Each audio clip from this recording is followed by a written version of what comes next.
Alright, Shalom, Shalom. First and foremost, I want to say Kalayim Loyal, Bashim Yahushai, Bashim Ha, Rakah Kodash, and the honors to the elders and apostles of Great Millstone who do rule and teach well. Today, I wanted to get into, once again, I don't know if I've actually ever gone into this, but 2nd Esdras 4 and 44, I'm pretty sure I brought it up at least a few times in varying camps, but I want to just go into this one because it was on my mind. I think I might have mentioned it at a camp or in a video not too long ago. So I just want to get into it and refresh myself and also teach it to you brothers who don't know this piece of 2nd Esdras, the 4th chapter, what it means. Which if you want to know what all of it means, you should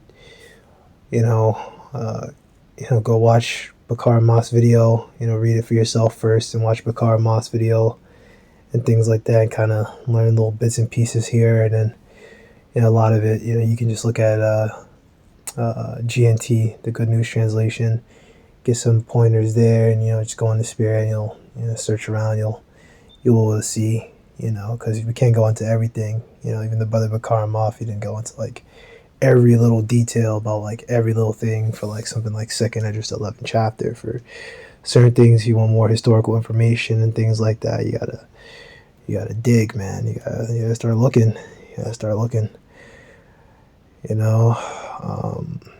Remember, us brothers out here, this is our job. Some teachers, some evangelists, so you gotta do the digging so that you can teach. So this is the book of 2nd Esdras 4, 44. The answer that I said, if I have found favor in thy sight, if be possible, and if I be meet therefore, right? Because he's talking to the archangel Uriel.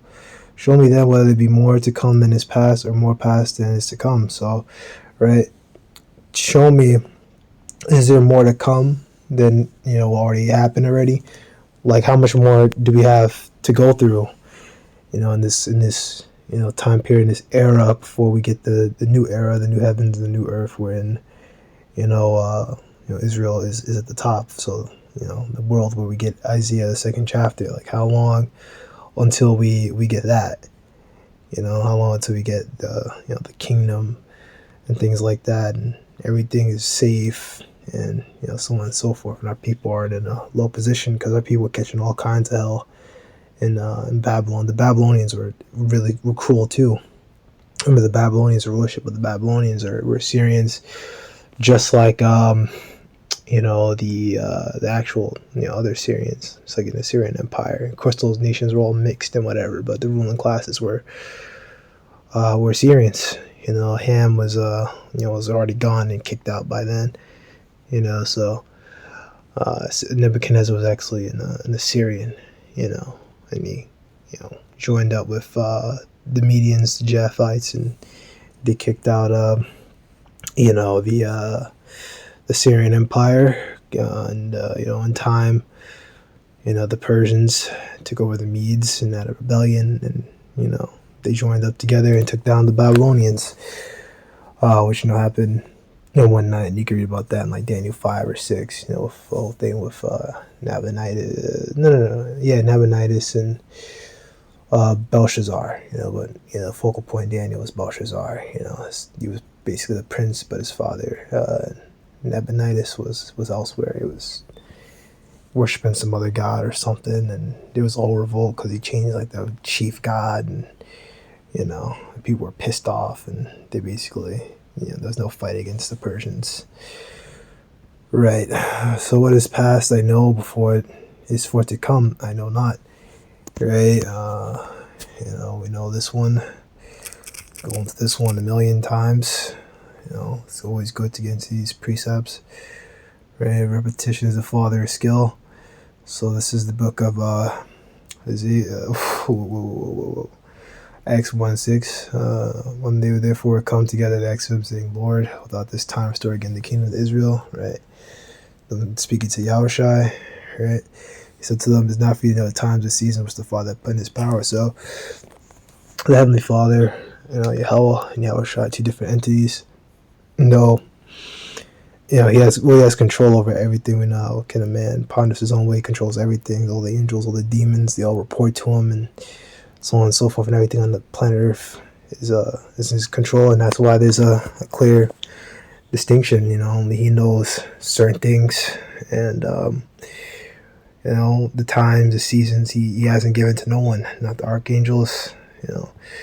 Well, not Yahushua, who was the top angel, and not to the archangels, and not to the other angels. The demons don't know, and we especially don't know. So no one knows. No one knows. Except the Heavenly Father. He's giving us certain clues that we can kind of see. And he'll see as part of the science past. But I told you before, and you shall know this at the same time. When the highest we get to visit the world which he made, measure that time diligently in itself, right? He said to be stood upon the right side, and I should expound multitude unto thee. And so I stood, and behold, a hot burning oven passed by before me, and it happened that when the flame was gone by, I looked still, and behold, the smoke remained still. Right, and this is a furnace. A furnace passed by before me. Right, I looked at the GNT version. They say a blazing fire, and then when you saw the fire petered out, it became a smoke. Right, which is what happens with fire. If you ever seen videos of like a wildfire or something, all kinds of forest fires and stuff have been coming as of late. Which people say a lot of that stuff is like like lasers and something, and they will like fire lasers. Burn these places up, some sort of directed energy weapons. They say that stuff happened to Maui and stuff like that. And you got technology like that. You got like anti-satellite weapons and laser stuff. And they've had stuff like that since what was it, this documentary, the Panama, was it the Panama Deception? I think it's called the Panama Deception. I haven't watched it in a hot minute, but that's a great documentary right there. Going to the deception with the Panama Canal, and how they screwed over our people down there in Panama. Right. Then said he unto me, consider thyself as a rain is more than the drops, and as a fire. Excellent.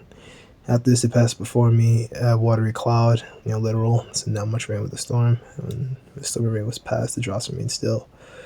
Right, which happens. You see a big rainstorm. It starts out big. It starts out small, and then it gets big, and then it peters out, and then becomes small again, and it becomes nothing. And that's pretty much how it goes down.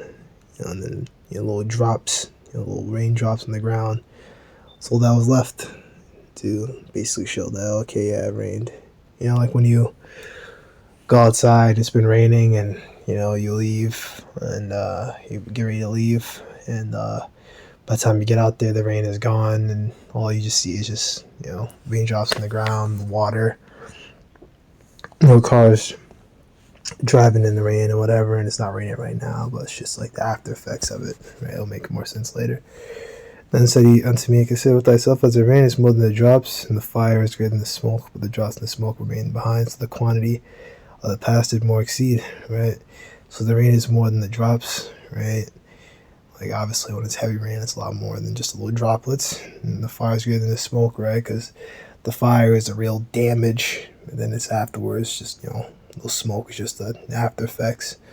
Smokes and drops and smoke remained behind, so the quantity which is past it more exceeds. So even back then in Ezra's time, the things that happened in the past exceed the amount which is to forecome. So we don't have exact numbers like 70% or 50% or 65% or 90%, but what we do know is that more things that already needed to happen, big events that need to happen already, and now we're just kind of dealing with the after effects. And these after effects basically been going on for from Ezra's time. How far is it? Is it 2500? Around 2500. You can go into second Ezra, the 14th chapter. I'll go into it and explain to you some of these timelines, or maybe we'll go into that right now. I really like get into this one. I wouldn't necessarily bring this out to like a new brother, like, when I'm on the street, if someone was new, I wouldn't necessarily bring out something like this, because it may be a little too much to explain to them, and I don't want to like confuse them or anything. I want to just give them like, the basics, and tell them, what it is they're supposed to be doing, bring out a few precepts here and there, maybe go into, Sirach 38 and 24 or something like that, and tell them that to gain knowledge, you need to have opportunity of leisure. You need to get your life in order, to clear up time for this truth, and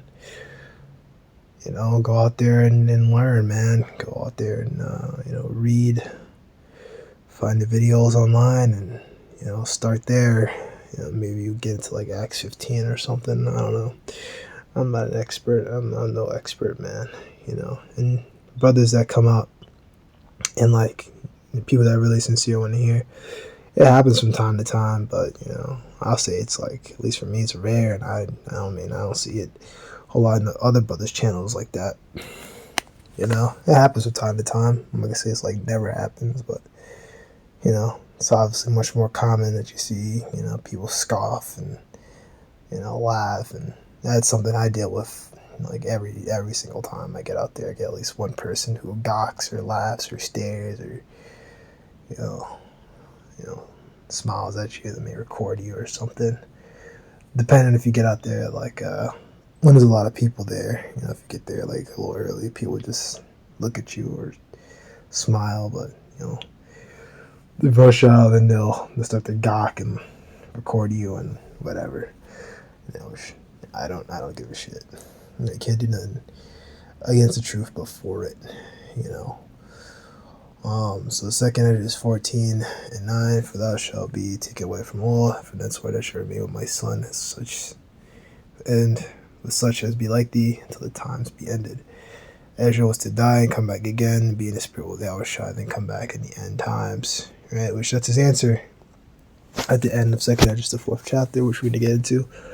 For the world have lost its youth, and the world and the times begin to wax old. Right, so the world has lost its youth. Right, the world isn't even like a few decades ago. The world isn't as good. The brothers talked about when they were growing up, they used to have grape seeds, and now they don't. Watermelon used to have seeds, and now you get this GMO shit pushed out in the store shelves. Even bodybuilders, a lot of like the old school dudes from like the silver era. They didn't need all these fucking supplements and shit like that. They just, ate clean, ate whole foods. The chickens that they ate was better and it was tastier. You didn't have to like spice it and whatever. Like it just tasted well, but because the chickens are like mass produced and kill them, and you make a whole bunch of them and whatever. It's not as good. And even in terms of like livability and stuff like that, even here in Brooklyn, there's parts of the city that, believe it or not, they used to be like open fields. Believe it or not, like I believe like out there toward East New York, because my aunt, she once told me a story like a long time ago. She was like, hey, like when I was growing up, I went to school out there in East New York. And I went to high school, and all that stuff was all like dirt roads and shit. Like, it was all open space. Nowadays, it's all cities, it's all congestion, and traffic, and fumes, and so on and so forth, right?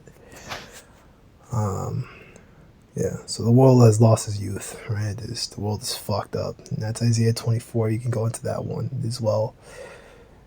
earth languisheth under the inhabitants thereof, right? Because he broke the covenant, start with Esau. He doesn't care about the laws or ruling the world in any sort of righteousness, which is why he needs to get out of here. And Yahushua needs to come down and put Esau down at the bottom, and we can come back up, and then we can rule the world in righteousness and peace, and the world will flourish again. New heavens and a new earth. Sabbaths.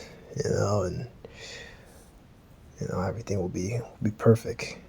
And there remaineth that which is the half of the 10th part. Hold on. For the world divided to 12 parts, and the 10th part of it are gone already, and half of the 10th part. So 12,000 years, right? Parts of it already gone. 9,000 years, right? Right, so 10 parts of it really means 9,000, and half of 10th part, so really 9.5 years. So, and then pretty much there remaineth that which is after half of 10th parts of the other half of the 10th part, so we should make 10. And then after that, it was pretty much when Yahushua came on the scene. And then he basically got 2,000 years later, and that's pretty much right now. When you basically do it, right? So 9,000 years, the 20th century began 1900, 500 years, and 500 BC, and there you go. You got that right there, and then go into the rest of that for you, in your own time.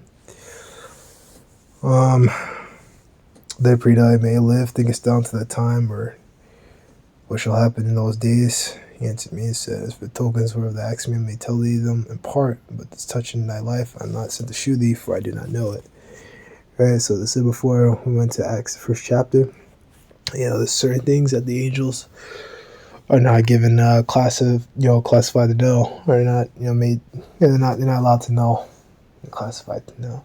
I was thinking like classified information, but then I was like, no, that's stupid. It's different. Classification is it's a worldly term, it's information is classified, it's the government, it's just divine powers we're talking about. The Lord just didn't tell him. He didn't give him knowledge of that. He wasn't sent there to tell Ezra specifically, like, hey, this is what, you're supposed to know. Like, this is what he was supposed to tell, like, Ezra, oh yeah, this is about your life. You're going to come back in the year 2020, not 2023. Whenever Ezra was born, you're going to come back and be born in 1985, and you'll be born in, North Carolina, and you'll live a life, and you'll be in sin, and you'll find a camp. Like, the angel was sent there to tell him that, and we don't know who Ezra is. We don't know who Ezra is at all. So just knew he was going to be around those days, which is reincarnation scripture, which there's so much reincarnation scriptures in Ezra. There's even another one up here, the chamber of souls and things like that. So many reincarnation scriptures in Ezra. But this is just pretty much what I want to get into. I'm going to go ahead, and prepare the news articles for tomorrow's camp. I'm going to go check out what's going on. A lot of stuff going on already from what I've seen. Things going on in Texas, them fighting. Open borders. I've seen snippets about this video saying this could very well blossom into some sort of civil war thing. I think there was something going on with the Supreme Court, and they basically, I believe they denied Texas the right to take, what was it? No, I'm not going to say it. I just know the Supreme Court is involved, and there's all kinds of stuff going on, so I'll check some stuff out. Maybe I'll mention it tomorrow. Maybe I'll find something else that needs to be talked about, and, we'll see what it is. We'll see what it is in the spirit, but that's pretty much it, inshallah.